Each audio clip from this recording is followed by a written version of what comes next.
Let me show you how to draw graceful, elegant arms as opposed to the stiff, blocky ones that are so common in figure drawing. If you're not attentive, you might just draw something very stiff and straight like this. Nature will in fact introduce curvatures to the limbs, but you have to be attentive to them. You know, the limbs themselves, the arms in particular, will very often follow this sort of feeling. But if I then start to build my anatomical structure, I've got my deltoid, high point of the tricep, the tendon of the tricep down to the elbow here. And then there's going to be a little bit of fullness out on the edge of the forearm before I get to, say, the hand. On the inside of the forearm, we've got the supinators kind of replicating the same sort of notion. And then on the inside, I might have a little bit of shoulder creasing here. I've got the bicep, and as the bicep cuts in, this sort of construct assures that the axis of my arm just has some sort of gracefulness to it. Now let's transform this part of our quick sketch into something that's much more realistic using this principle. I'm going to build this contour to follow this nice graceful curve that our model had. And there's some skin folds happening in the torso as we get down towards the hip. Okay.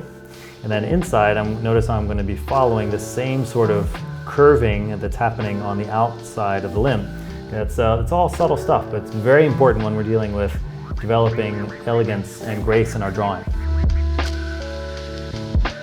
So as I'm here, then I can build in my shadow shapes.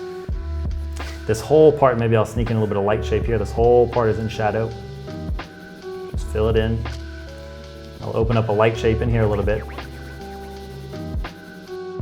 And now I can just start working into the modeling of my lights. I can anticipate that the traveling of the light down the arm is going to be getting dark and darker and darker and darker and darker and darker. Okay, maybe there's going to be some darkening down here at the elbow as that form turns under here.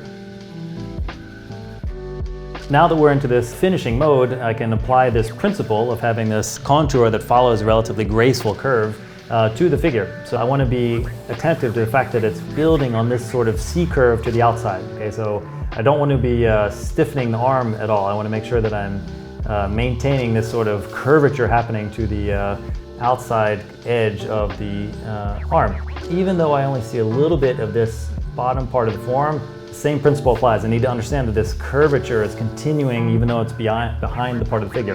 And that means when I'm dealing with the top part of the forearm, then I have that same idea in mind. These two lines are arcing together. Now if I'm on the inside of the bicep here, I'm going to be also attentive to the fact that that does the same thing. Logically speaking, all the form shadow will also be repeating this sort of idea. So as you're looking into your shadow shapes here, you'll also notice that they're going to be following this sort of notion here. These are not stiff, straight lines. There's not a shadow that comes in like this with an outside that is very stiff as such. Now remember, this principle applies throughout the entire figure. It applies to the legs, to the front side, to the back side. It applies to the entire torso. You'll see it even in the spiral of the neck. When you're attentive to it, you'll definitely see this happening all throughout your figure.